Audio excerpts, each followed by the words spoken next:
చిత్రలేఖనం పోటీలు పెడితే ఆ పోటీలలో ప్రశాంతత ఉట్టిపడే విధంగా బొమ్మ గీయమని టెస్ట్ ఇచ్చారంట, పరీక్ష. ప్రశాంతం ఉట్టిపడేటట్టు అంటే ఏం గీస్తాం సహజంగా? నాకు కూడా కొంచెం బొమ్మలు గీపించుందిలే, బొమ్మలు గీసే పిచ్చుంది. ప్రకృతి, సంధ్యవేళ, ఇంటికి వస్తున్నటువంటి రైతులు, గోళ్ళకి వెళ్తున్న పక్షులు, మరి అస్తమిస్తున్నటువంటి సూర్యుడు, మరి హాయిగా వీస్తున్నటువంటి చల్ల గాలి, గాలికి పక్షుల ఈకలు కదులుతున్నట్టు, మంచిగా జలపాతాలు, ప్రశాంతత ఉట్టిపడే విధంగా అంటే అలాంటివే గీస్తాం. అవునా? అలాంటివే గీస్తాం. కానీ ఒక చిత్రకారుడు ఏం గీశాడో తెలుసా? అతడు గీసిన దానికే ప్రైజ్ వచ్చింది. ఏం గీశాడో తెలుసా?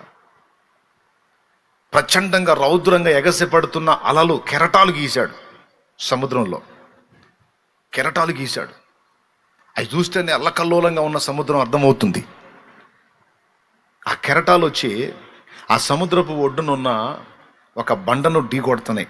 ఆ కెరటాలు వచ్చి ఒక బండను కొడుతున్నాయి. అట్లా గీశాడు. ఏం గీశాడంటే బండను బాదుతున్న కెరటాలు. ఆ బండలో ఒక సందు, ఆ సందులో ఒక పిట్ట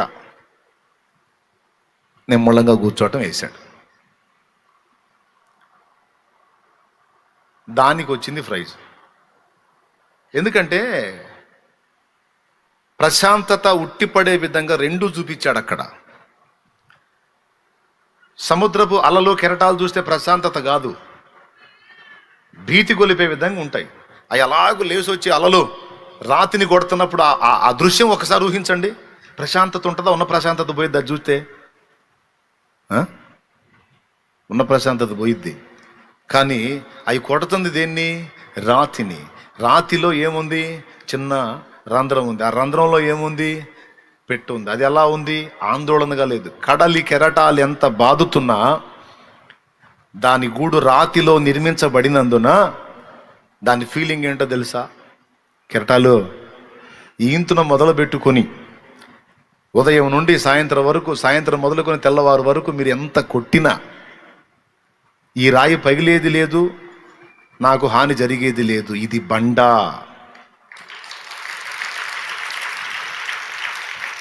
ఇదేంటి? ఇప్పుడు పక్షికి ఉన్న నిరీక్షణ దేన్ని బట్టి? తను ఆశ్రయం పొందిన బండ.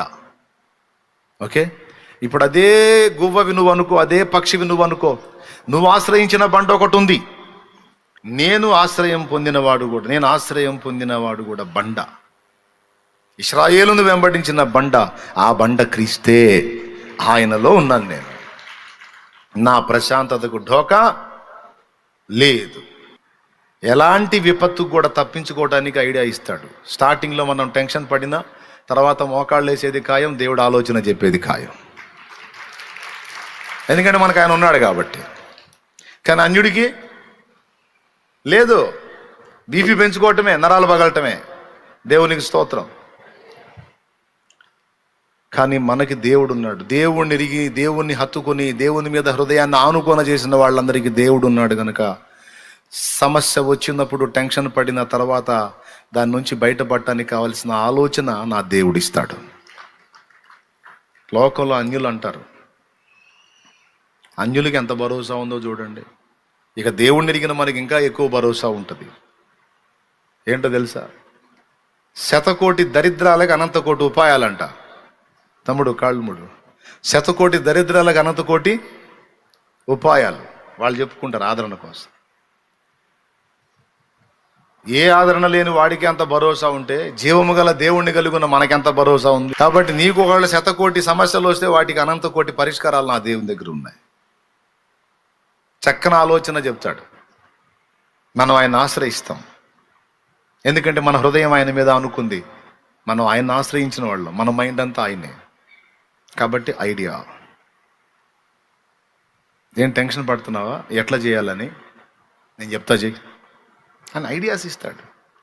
ఈరోజు ప్రపంచ ప్రఖ్యాతిగాంచిన శాస్త్రవేత్తలలో పెక్కుమంది కనుగొన్న విషయాలే ఈరోజు మనం వాడుకుంటున్నాం. వేసుకున్న వస్త్రాన్ని కుట్టే కుట్టు మిషన్ దగ్గర నుంచి పైన తిరిగే ఫ్యాన్ దాకా, దాన్ని పవర్తో తిప్పుతున్న విద్యుత్ దాకా కనుగొన్న వాళ్ళంతా క్రైస్తవులే. కనుక్కున్న వాళ్ళంతా క్రైస్తవులు. ఎక్కువ శాతం మంది, మెజారిటీ క్రిస్టియన్సే ఉన్నారు, క్రైస్తవులే ఉన్నారు. కావాలంటే మీరు సెర్చ్ చేసి చూసుకోండి.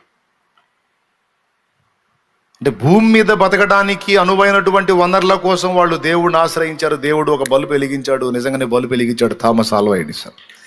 బ్రెయిన్లో వెలిగింది ఫస్ట్ బల్బు థామస్ ఆల్వా ఎడిసన్కి, తర్వాత అది బయట వెలిగింది.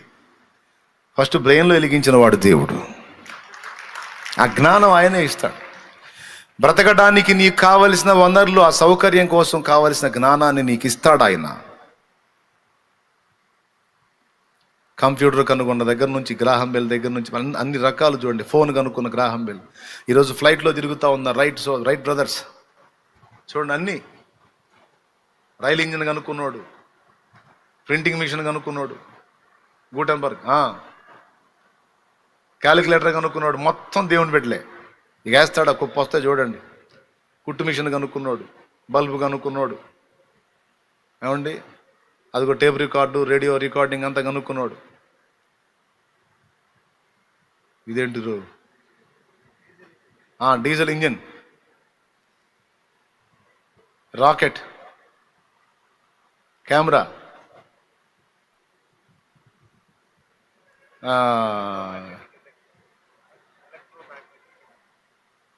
విద్యుత్ శక్తి కదా అది,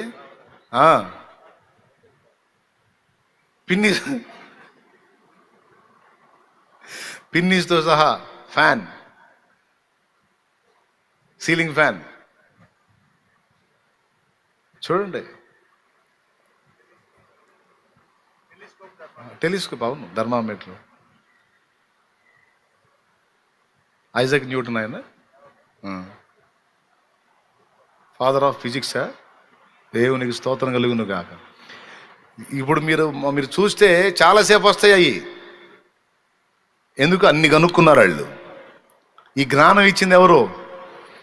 భూమి మీద మనుగడ సాగించడానికి, వనరులతో బ్రతకడానికి జ్ఞానం ఇచ్చిన వాడు ఆయన. ఐడియా ఇస్తాడు.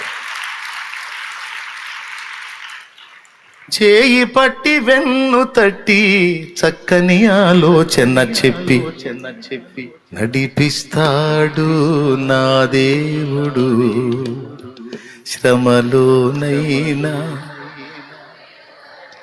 ఓకేనా? 4 రకాలు చెప్పా. ధైర్యం, సంతోషం, ప్రశాంతత, ఐడియాలజీ. 4 దేవుణ్ణి కలిగి నోడికి దొరుకుతాయి. 5వది, ఈ 4 వాళ్ళకి లేవు, మళ్ళీ మనకున్నాయి. 5వది జన్మ సార్థకత. కాలమును ఎలా ఖర్చు పెట్టాలి, లైఫ్ని ఎలా అర్థవంతంగా ఖర్చు చేయాలనే జ్ఞానము, గ్రహింపు దేవుడు మనకిస్తాడు, కానీ వాళ్ళకి తెలియదు అది. అందుకే కూర్చొని గవలాడుకునే వాళ్ళు గవలాడుకుంటారు. ఏమండి, పనికి మళ్ళీ మీటింగ్లు వేసుకునే వాళ్ళు వేసుకుంటూ ఉంటారు. పిచ్చి పిచ్చి పనులన్నీ చేస్తుంటారు. కొంతమంది ఏం చేయరు, ఎవరు కూర్చొని చూస్తూ ఉంటారు, వచ్చేవాళ్ళు పోయేవాళ్ళు. ఇదే పని. కానీ దేవుణ్ణి ఎరిగిన బిడ్డలు అలా టైం పాస్ చేయనీడు. ఇంకా చెప్పాలంటే టైము చాలనంతగా దేవుడు తన పనిలో వాడుకుంటాడు. లైఫ్ని ఎలా ఖర్చు పెట్టాలో, ఏ విధంగా పని చేయాలో, ఏ విధంగా సేవ చేయాలో, ఏ విధంగా ఇతరులకు ఉపకారం చేయాలో, ఎలా లైఫ్ని సద్వినియోగం చేసుకోవాలో దేవుడు తన బిడ్డలకి జ్ఞానం ఇస్తాడు. వాళ్ళు లైఫ్ని అర్థవంతంగా ఖర్చు పెడతారు. సింపుల్గా మీరు కావాలంటే టెస్ట్ చేసి చూడండి. ఒక ఫ్యామిలీ ఉంది, భార్య భర్త ఉన్నారు, వాళ్ళకి పిల్లలు లేరు అనుకుందాం. సౌండ్ ఫుల్ డబ్బు ఉంది. ఇక వాళ్ళు చేసే పని ఏంది మీరు చెప్పండి? ఇంక వాళ్ళు ఏం పని చేయాల్సిన అవసరం లేదు. కంపెనీలు ఉన్నాయి, నెలకి లక్షల కోట్లు డబ్బులు వస్తాయి వాళ్ళకి. ఇక ఆ డబ్బులు లెక్కేసుకోవడం తప్ప ఇంక రెండో పనే లేదు. వాళ్ళు ఏం చేస్తారు మీరు చెప్పండి? వాళ్ళు ఏం చేస్తారు మీరు చెప్పండి?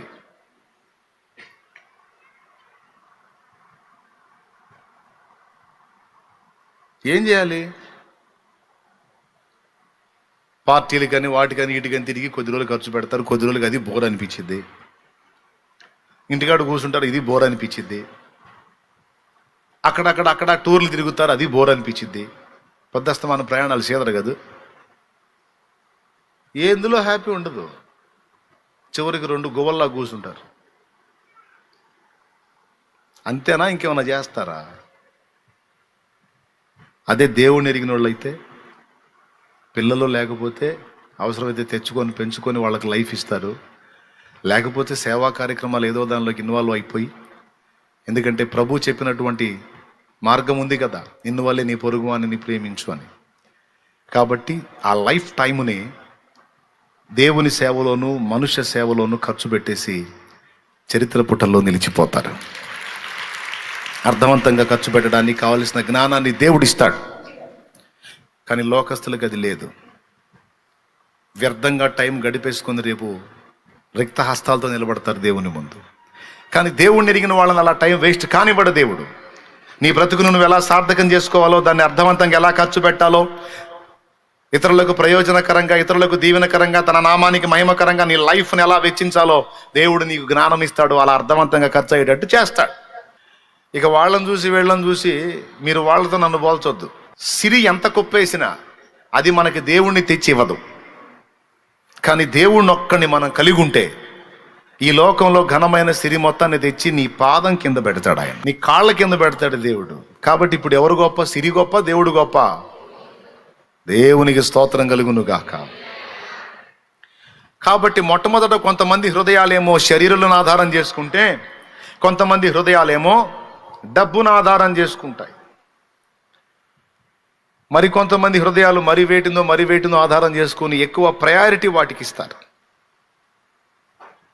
ఘనతల కొరకు కొంతమంది, పబ్లిసిటీల కొరకు కొంతమంది, పేరు ప్రఖ్యాతుల కొరకు కొంతమందికి ఇవన్నీ ఉండవు, కానీ సౌందర్య ఆరాధన ఉంటుంది. సౌందర్య ఆరాధన. ఆఖరికి చర్చిలో కూర్చున్నా సరే చెమట పోయి నీరు, చర్చిలో కూర్చున్నా సరే చెమట పోస్తే పూసుకుంది పోయేది ముఖానికి. అందుకని కొంచెం చెమట పోస్తుంది.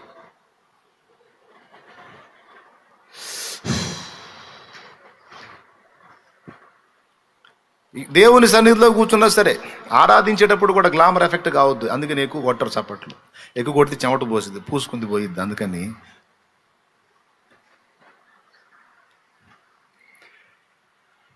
వీళ్ళు గ్లామర్ పిచ్చోళ్ళు అనమాట. ఇట్లాంటి వాళ్ళు ఉంటారని మీకు తెలుసా? చూపిద్దును కానీ మళ్ళీ చూపిస్తే మళ్ళీ మీరు ఇబ్బంది పడతారు, అందుకని చూపించింది. వీళ్ళకి సౌందర్య ఆరాధన. ఎప్పుడన్నా చూడు, ఎక్కడన్నా చూడు, వీళ్ళకంటే ఎవరన్నా అందంగా కనపడితే చాలు వాళ్ళని కలిసి ఏం పోస్తున్నారని అడిగిన దాకా తపనాగదు వీళ్ళకి. అందం పిచ్చి, అలంకరణ పిచ్చి. నేను చెబుతున్నా, దేవుని కంటే ఎక్కువగా మరి ఏది నువ్వు ఘనపరిచినా అది నీకు విగ్రహం. నీ హృదయం అట తిప్పుకోగలిగితే నువ్వు దేవుణ్ణి కోల్పోతావు. అలా తిప్పుకొని వేరే వాటి మీద నీ హృదయాన్ని పెట్టుకొని నువ్వు చేసే ఆరాధన వ్యర్థమైపోతుంది. హృదయమును దూరంగా ఉంచుకొని పెదవులతో నన్ను ఘనపరుస్తున్నారు అన్నాడు. మరి హృదయం దూరంగా అంటే ఎటు పోతుంది? అది ఎక్కడో తిరుగుతుంది. పెదాలు మాత్రం దేవుని మయంపరుస్తున్నాయి. ఆయన అంటాడు, నాకు వద్దు ఈ ఆరాధన అంటాడు. నాకు హృదయపూర్వకమైన ఆరాధన కావాలి. హృదయపూర్వకంగా, పూర్ణ హృదయముతో, పూర్ణ మనసుతో, పూర్ణ ఆత్మతో, పూర్ణ బలముతో, పూర్ణ వివేకముతో నీ దేవుడైన ప్రభువుని ప్రేమించు. అది కావాలి. కొంతమంది హృదయంలో అలా ఉంది. నువ్వు ఎలాంటిదైనా కానీ, ఎలాంటి వ్యక్తి అయినా కానీ లెక్క చేయరు. నాకు దేవుడు ఎక్కువ, నాకు దేవుడు ముఖ్యం సార్, నాకు దేవుడే ఎక్కువ. డబ్బు దేవుడే ఎక్కువ, నాకు మనుషుల దేవుడే. ఆయన కంటే నాకు ఎక్కువైంది ఏదీ లేదు. సేవలో కూడా నేను అదే ఫిక్స్ అయ్యా. విశ్వాసులను సంతోషపెట్టాలి, విశ్వాసులకు అందుబాటులో ఉండాలి అని ఎప్పుడు అనుకోలా. తెలుసా మీకు, ఇంచుమించు 300 మంది సంఘం ఉన్నప్పుడే ఫోన్ తీసేశా. దేవునికి స్తోత్రం కలుగును గాక. కొంతమంది అన్నారు, బ్రదర్ దగ్గరికి మనం వస్తున్నాం, మరి ఫోన్కి అందుబాటులో లేకపోతే ఎట్లా? మనం వచ్చినప్పుడు మనకు ప్రార్థన చేయకపోతే ఎట్టా? మనం వచ్చినప్పుడు మనకు అందుబాటులో లేకపోతే ఎట్టా? అందుబాటులో ఉండాలి కదా బ్రదర్, దైవజనుడు అందుబాటులో ఉండాలి కదా. అని అప్పుడే కౌన్సిలింగ్ స్టార్ట్ అయింది నాకు 300 మంది ఉన్నప్పుడే. లెక్క చేయలే, వస్తే రా లేకపోతే పో.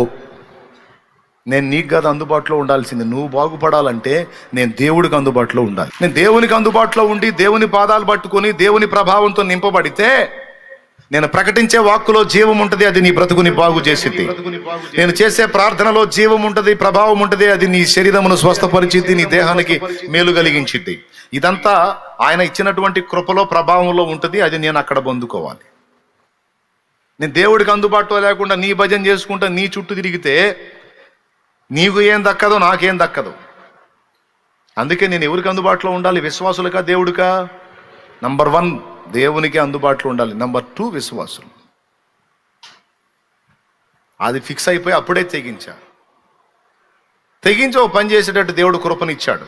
విశ్వాసులకు అందుబాటులో లేకుండా ఎక్కడో వేరే దగ్గర తిరిగేటట్టు కాకుండా దేవునికి అందుబాటులోకి పోయేటట్టు ఆకర్షించాడు. కొంతమంది సేవకులు ఏం చేస్తారంటే, నేను ఈ మాట అన్నానని విశ్వాసులను లెక్క చేయను నేను, అలాగని దేవుడి దగ్గరికి కూడా పోను. బజార్లో ఇటు బలాదూరు తిరుగుతానంటే ఎటు కాకుండా పోతావు.